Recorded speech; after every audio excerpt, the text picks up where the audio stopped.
नमस्कार साथियों, मेरा नाम है आर.के. सिंह। संस्कृति आईएएस के प्लेसेस इन न्यूज़ सीरीज़ में आप सभी का स्वागत है। इस सीरीज़ के अंतर्गत आज के एपिसोड में हम जिस प्लेस की चर्चा करने वाले हैं वो प्लेस है अफ्रीका महाद्वीप का देश नाइजर। क्योंकि ये चर्चा में है तो देखेंगे कि क्यों चर्चा में है नाइजर देश।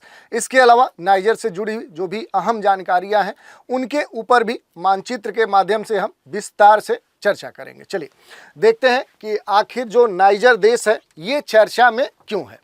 तो चर्चा में होने के पीछे जो कारण है उसके लिए एक न्यूज़ आर्टिकल हम लेते हैं जिसमें ये कहा गया है कि WHO verifies Niger as the first country in the African region to eliminate onchocerciasis. ठीक है, ये एक रोग है जिसको हम रिवर ब्लाइंडनेस भी कहते हैं। और अब जो नाइजर है ये पूरी तरह से इस संक्रमण से मुक्त हो चुका है। इसकी घोषणा किसने कर दी है? तो इसकी घोषणा WHO ने कर दी है, वेरीफाई कर दिया है WHO ने कि जो नाइजर है, नाइजर को अफ्रीकी जो क्षेत्र है उस क्षेत्र में जो ऑन्कोसेरेसियासिस जो रिवर ब्लाइंडनेस कह सकते हैं कि एक तरह का जो परजीवी संक्रमण है इससे पूरी तरह से मुक्त घोषित कर दिया गया है। और ये जो संक्रमण है खास तौर पे देखें जो काली मक्खियां होती हैं उनके काटने से फैलता है, जो कहीं ना कहीं तेज प्रवाह वाले बहने वाली जो नदियां होती हैं, जो झरने होते हैं उनके आसपास रहते हैं। इसी कारण से कहीं ना कहीं ये जो ऑन्कोसेरेसिस है इस बीमारी को रिवर ब्लाइंडनेस भी कहते हैं। और ये जो संक्रमण है, ये जो बीमारी है रिवर ब्लाइंडनेस, ये ट्रैकोमा के बाद दुनिया भर में अंधेपन का जो कारण है उसमें दूसरे नंबर पे इस संक्रमण को रखा जाता है। इस कारण से ये बड़े ही चर्चा में रहती है। और इस संक्रमण में देखें तो कहीं ना कहीं जो त्वचा है उससे संबंधित कई सारी जो समस्याएं हैं वो देखने को मिलती हैं। जैसे तेज खुजली होता है, त्वचा मोटी हो जाती है, उस पर न्यूडल्स चमड़ी पर देखने को मिलते हैं, आंखों में सूजन, जलन और धीरे धीरे कहें तो दृष्टिहीनता की स्थिति देखने को मिलती है और फिर आंखों में सफ़ेद धब्बे होने लगते हैं। इस पूरे मामले की न्यूज़ की अगर हम चर्चा करें तो इस रोग में मुख्य रूप से देखें तो जो अफ्रीका क्षेत्र है वहाँ पर जो उप सहारा अफ्रीकन क्षेत्र है वो इससे सबसे अधिक प्रभावित है। यमन क्षेत्र प्रभावित है। इसके अलावा लैटिन अमेरिका के कई सारे जो देश हैं वो इस संक्रमण से प्रभावित हैं।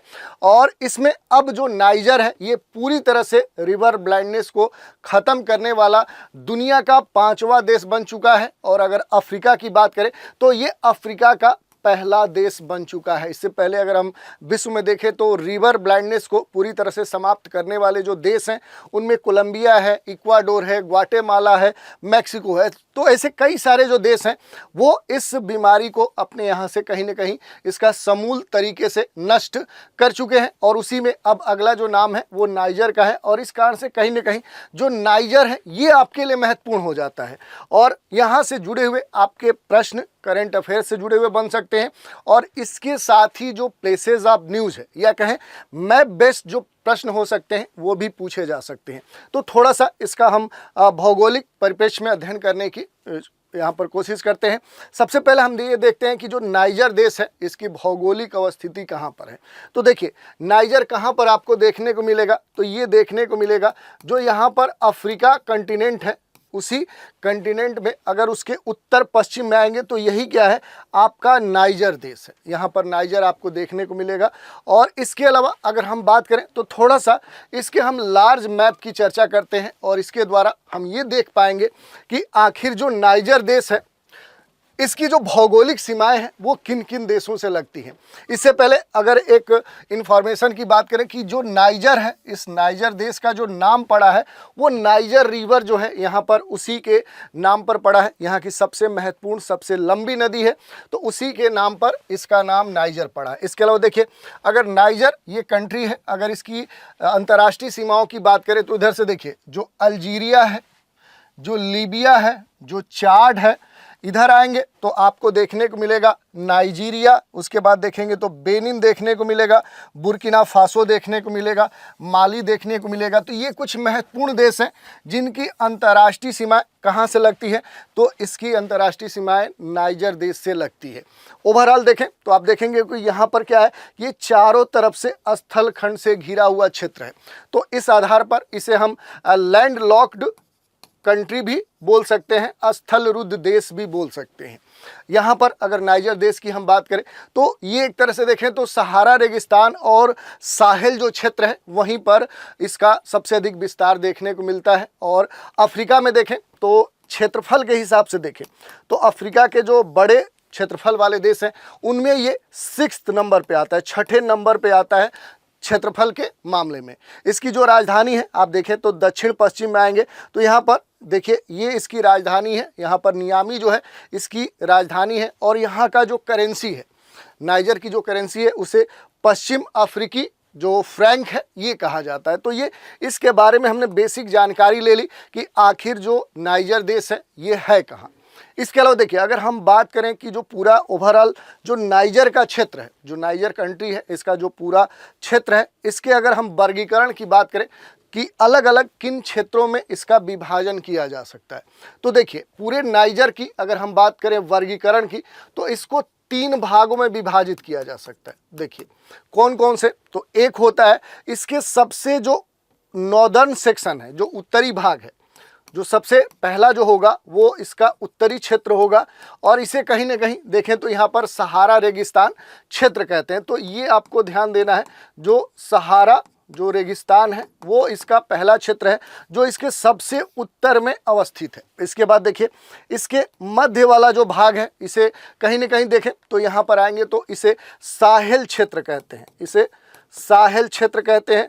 और जो तीसरा पार्ट है वो इसके सबसे दक्षिण वाला भाग है, ये वाला, यानी कि आप देख सकते हैं जो सबसे दक्षिण वाला भाग है इसे क्या हम बोलते हैं, तो इसे सवाना रीजन या सवाना क्षेत्र बोलते हैं। तो इस तरह से आप देखेंगे तो पूरे नाइजर के क्षेत्र को 3 भागों में बांटा जाता है। सबसे उत्तर का जो क्षेत्र है ये सहारा रेगिस्तानी क्षेत्र है। यहाँ पर देखेंगे तो ये वाला जो क्षेत्र है आप देखिए क्षेत्रफल के हिसाब से तो कुल जो नाइजर का क्षेत्रफल है उसका लगभग 2/3 जो क्षेत्र है वो ये उत्तर का जो सहारा रेगिस्तानी क्षेत्र है वो कवर किए हुए है। और इसके अलावा देखेंगे तो यहाँ की जो जलवायु है, यहाँ के अगर क्लाइमेट की हम बात करें जलवायु की, तो यहाँ की जो जलवायु है वो काफ़ी ड्राई है, शुष्क है। और इस कारण से शुष्क है क्योंकि यहाँ पर जो वर्षा है, जो प्रेसिपिटेशन है वो काफ़ी कम मात्रा में होती है। यही नहीं, यहाँ पर कई सारे देखेंगे तो रेगिस्तानी क्षेत्र और यहाँ पर देखेंगे पठारी क्षेत्र, पर्वतीय क्षेत्र आपको देखने को मिलेंगे। तो इनके बारे में भी आगे हम देखेंगे। थोड़ा सा अगर हम बात कर लें, यहाँ पर जो ये बात हो रही है कि 2 और क्षेत्र हैं। एक तो यहाँ पर आप देखेंगे तो सहारा रेगिस्तानी क्षेत्र के बाद यहाँ पर बीच में आएंगे तो आपको दूसरा इसका वर्गीकरण है, दूसरा जो क्षेत्र है वो क्या है, वो आपका साहेल क्षेत्र है, मध्य भाग वाला साहेल क्षेत्र है। ये मूल रूप से देखेंगे तो इधर देखिए पूरा रेगिस्तानी क्षेत्र है, यानी कि अधिक शुष्क वाला क्षेत्र है। और इधर देखेंगे तो सवाना क्षेत्र है। इसके बीच में क्या है, एक तरह से संक्रमण क्षेत्र के रूप में ये यहाँ पर मौजूद है। और यहाँ पर आप देखेंगे तो बड़े बड़े जो घास के मैदान हैं वो आपको देखने को मिलेंगे। इसके अलावा इस क्षेत्र में यानी साहेल क्षेत्र में आएंगे तो कम ऊंचाई की जो पहाड़ियाँ हैं, कम ऊंचाई वाली जो पहाड़ियाँ हैं वो आपको कहीं ना कहीं यहाँ पर देखने को मिलेंगी। इसके अलावा देखिए अगर इसके सबसे नीचे आएंगे तो इसे हम बोलते हैं जो सवाना क्षेत्र है। और ये अपेक्षाकृत देखें तो यहाँ जो कह सकते हैं कि यहाँ की जो जलवायु है वो नम जलवायु है। कृषि और पशुपालन के दृष्टिकोण से देखें तो ये महत्वपूर्ण है क्योंकि यहाँ पर बड़े बड़े जो घास के मैदान हैं वो आपको देखने को मिलेंगे। यहाँ पर कई सारी जो नदियाँ हैं उनका प्रवाह क्षेत्र देखने को मिलता है, नदी बेसिन क्षेत्र है। और इसी कारण से इस क्षेत्र में नाइजर का जो ये सवाना क्षेत्र है यहाँ पर कृषि का काफ़ी विकास हुआ है, पशुपालन का बड़े स्तर पर विकास हुआ है। तो ये हमने देख लिया कि नाइजर का जो पूरा क्षेत्र है इसको कितने भागों में बांट सकते हैं, तो 3 भागों में बांट सकते हैं।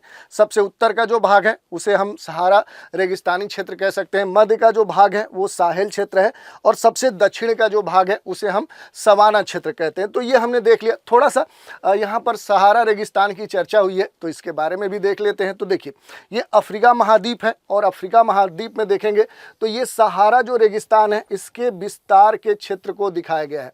एक तरह से आप देखेंगे तो इधर क्या है कि रेड सी से लेकर इधर देखिए ये पूरा फैला हुआ अटलांटिक महासागर तक आपको देखने को मिलेगा।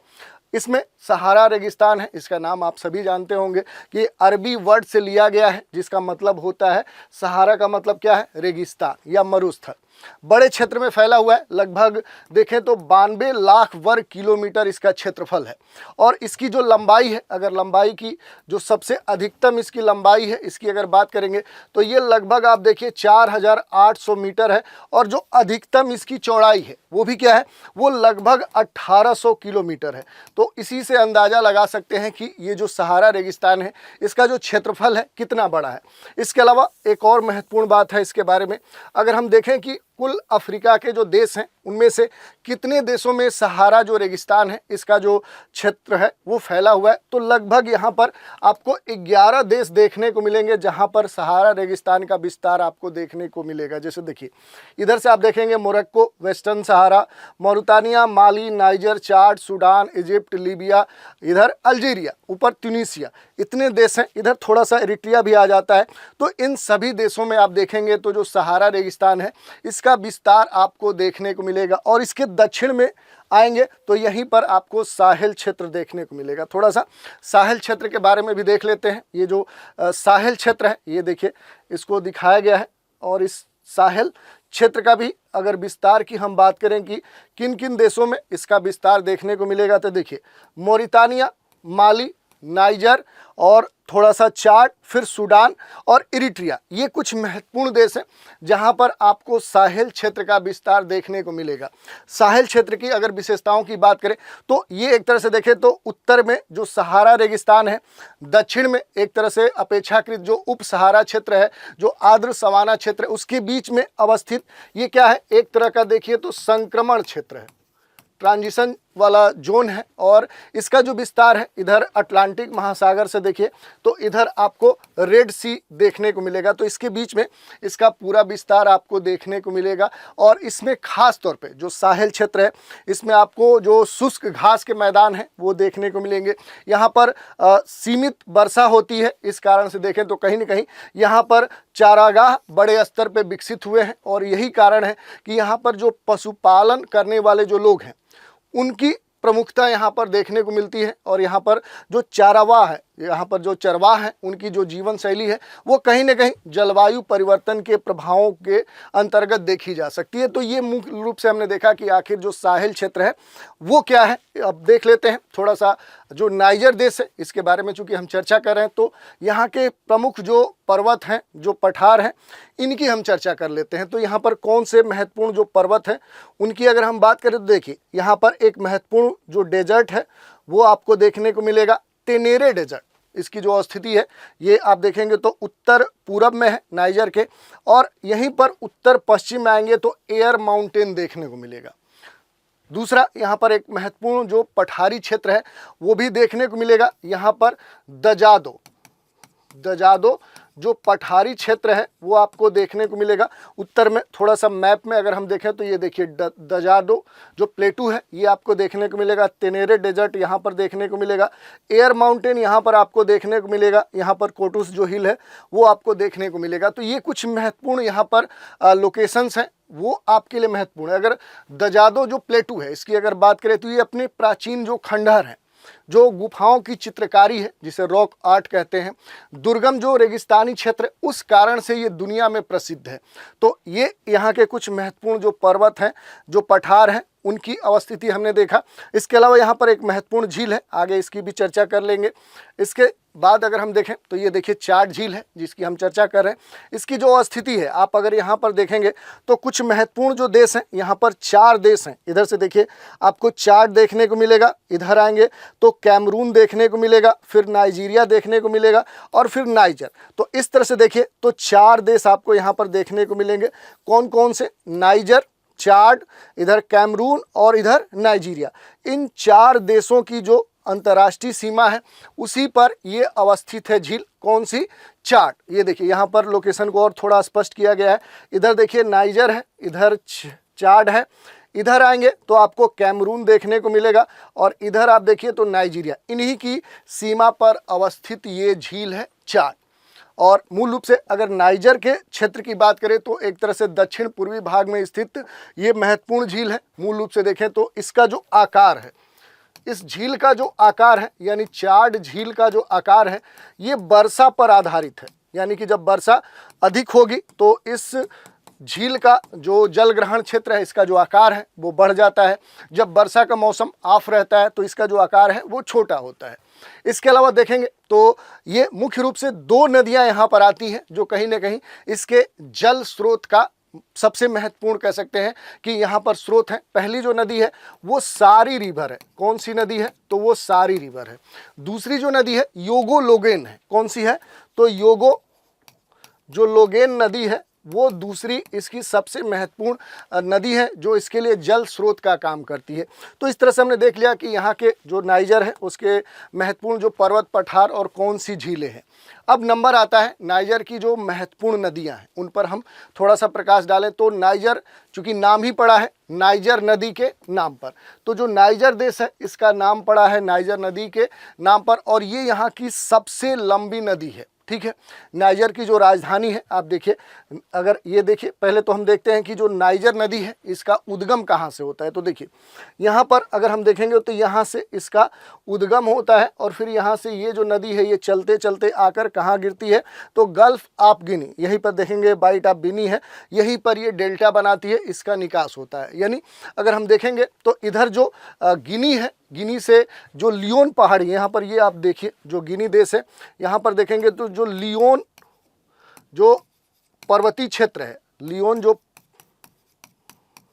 पहाड़ी है वहीं से ये निकलती है और फिर आगे बढ़ते हुए कई सारे देशों में, जैसे गिनी से आगे बढ़ेगी तो माली, नाइजर, यहाँ बेनिन, नाइजीरिया होते हुए आगे बढ़कर यहाँ पर देखिए ये अटलांटिक महासागर है, अटलांटिक महासागर, और इसके किस क्षेत्र में? गल्फ ऑफ जो गिनी है यहीं पर इस नदी का निकास होता है। ये जो नदी है ये पश्चिम अफ्रीका की तीसरी सबसे बड़ी नदी है। कहाँ की? पश्चिम अफ्रीका, पश्चिम अफ्रीका की ये तीसरी सबसे बड़ी नदी है। ये भी आपको ध्यान देना है, तीसरी लंबी नदी है और इससे दो बड़ी नदियां हैं। कौन कौन सी? तो नील और जो कांगो नदी है वही इससे बड़ी है। इसकी जो लंबाई है, अगर इसके कुल लेंथ की बात करें तो लगभग 4180 जो किलोमीटर है वो इस नदी की लंबाई है और इसी के आधार पर आप समझ सकते हैं कि ये जो नदी है ये कितनी लंबी नदी है।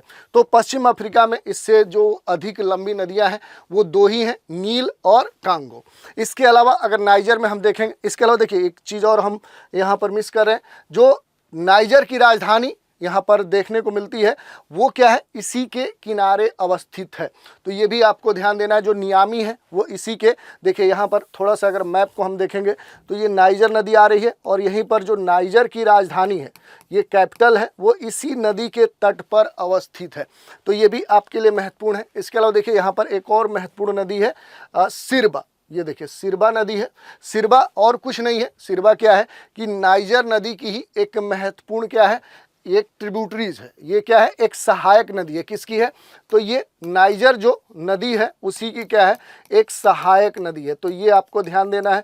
इसके अलावा देखिए ये जो नदी है ये कहाँ से निकलती है? यहाँ पर देखिए बुर्किना फासो है, बुर्किना फासो से ये नदी निकलती है और आगे बढ़ते हुए जाकर नाइजर नदी में मिल जाती है। ये भी जो नदी है ये वर्षा आधारित नदी है, ये वर्षा पर आधारित नदी है। जब वर्षा का मौसम रहता है तो इस नदी में जो जल ग्रहण क्षेत्र है वो इसका बढ़ जाता है, इसका आकार बढ़ जाता है। लेकिन जब ऑफ सीजन रहता है, जब वर्षा नहीं होता है, तो उस वेदर में इसका जो आकार होता है वो परिवर्तित होते रहता है। और वर्षा ऋतु में जल प्रवाह अधिक होने के कारण कहीं ना कहीं इस क्षेत्र के लिए ये बड़ा ही महत्वपूर्ण नदी है। इसके अलावा भी यहाँ पर देखेंगे तो बहुत सारी जो नदियाँ हैं वो कहीं ना कहीं नाइजर में देखने को मिलती है। जैसे देज नदी है, यहाँ पर उच्च नदी है, सोनो नदी है, ये सारे आपकी नदियाँ देखने को यहाँ पर मिल सकती हैं।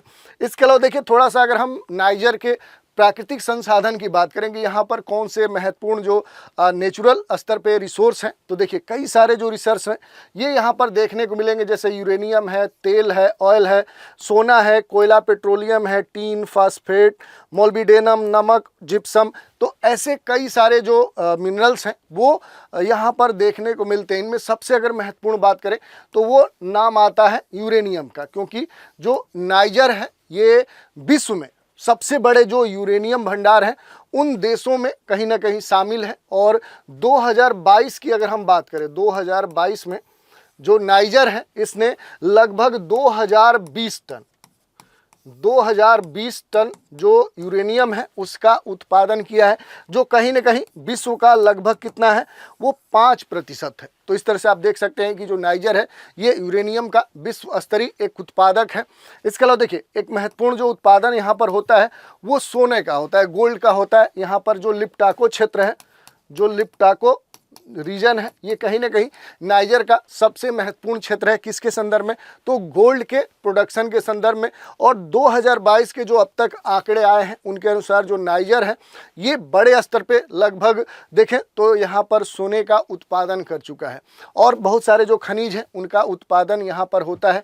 और अगर अर्थव्यवस्था के दृष्टिकोण से देखें तो जो नाइजर है ये दुनिया के सबसे अधिक जो संपन्न प्राकृतिक संसाधन वाले देश हैं उनमें शामिल है, लेकिन वर्तमान में जो नाइजर है ये दुनिया में सबसे गरीब देशों में भी शामिल है।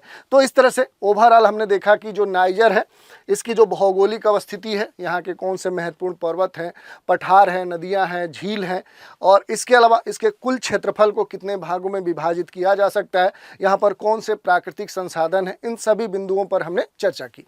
इसी पर आधारित एक प्रश्न भी देख लेते हैं। नाइजर की जो सीमा है वो निम्नलिखित में से किस देश से नहीं लगती है? विकल्प है अल्जीरिया, लीबिया, कांगो और चाड। सही उत्तर का आपको चुनाव करना है। चलिए तो आज के एपिसोड में इतना ही रखते हैं, अगले एपिसोड में एक नए प्लेस के साथ फिर मिलेंगे।